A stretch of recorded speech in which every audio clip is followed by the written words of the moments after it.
বন্ধুরা, এই ভিডিওটিও যে কোনো সাধারণ মানুষের জন্যই আমি এটা করছি। এমনি আমি তো বলি যে ডাক্তারের পরামর্শ ছাড়া ওষুধ খাওয়া চলবে না, সেটা ঠিকই আছে, কিন্তু ডাক্তারের কাছে যাবার আগে মুহূর্ত পর্যন্ত যদি কোনো এমার্জেন্সি থাকে সেই পারপাসে কিছু ওষুধের নাম আমি বলেছি আগেও, যে বলে দেব। এইটা সেরকমই একটি ভিডিও। আজকে যে ওষুধটির নাম বলবো সেটি হচ্ছে মাইরিস্টিকা। পুরো নামটি হচ্ছে মাইরিস্টিকা সেভিফেরা। এই মাইরিস্টিকা সেভিফেরা এই ওষুধটি কিন্তু আমাদের ঘরোয়াভাবে রাখলে খুবই উপকারী হবে। এটি হচ্ছে বিশেষত আমরা যে আঙুলের নখের কোণে যে অসহ্য ব্যথা, আমরা ওটাকে নখকনুই হিসাবে, যে মানে গোদা বাংলায় আর কি ঘরোয়াভাবে নখকনুই হিসাবে যে বলা হয়, সেটির ক্ষেত্রে এর খুব উপকারিতা দেখতে পাওয়া যায়। নখের কোণটি হয়তো খুব ফুলে উঠেছে, পুজ রক্ত হয়ে গেছে, অথচ ফাটছে না, এবং সেই জন্য প্রচণ্ড ব্যথা করছে, এই রকম যদি পরিস্থিতি হয়, এই পরিস্থিতিতে কিন্তু এই ওষুধটি খুব ভালো কাজ করে। তাহলে বন্ধুরা, আজকে তোমাদেরকে গিফট হিসাবে আমি যেটি দিলাম সেটি হচ্ছে কি মাইরিস্টিকা সেভিফেরা। এই ওষুধটি আঙুল লাড়া এই ধরনের বলা হয়। যাই হোক, আমরা ডাক্তারি ভাষায় সেটাকে কিন্তু আঙুলের নখের কোণের ইনফেকশন বলতে পারি, এবং এইটি একটি অ্যান্টিসেপটিক মেডিসিনের মতন কাজ করে। তো আঙুলের নখের কোণে যদি অসহ্য ধরনের ব্যথা হয়, সেখানে পুজ রক্ত, অর্থাৎ ওইখানে ইনফেকশন হয়েছে, কোনো ব্যাকটেরিয়াল ইনফেকশনের ফলে ওইটি হয়েছে এরকম বুঝতে হবে।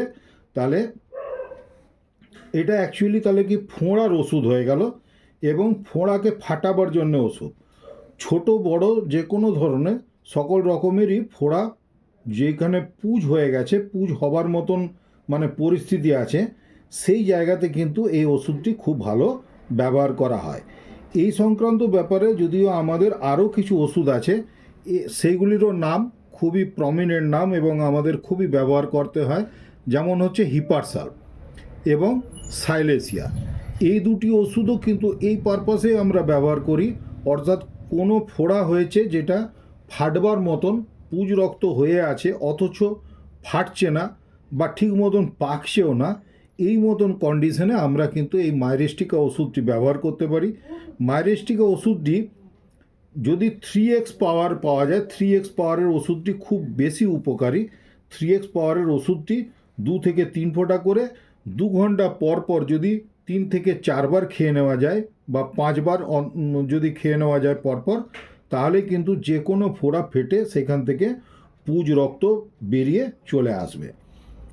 এই ওষুধটি মানে পুজ রক্ত ফোড়া যেখানে আছে, ফোড়া হয়েছে, পুজ রক্ত হয়েছে অথচ বেরোচ্ছে না, এই মতন কন্ডিশনে কিন্তু এই ওষুধটি খুবই উপকারী।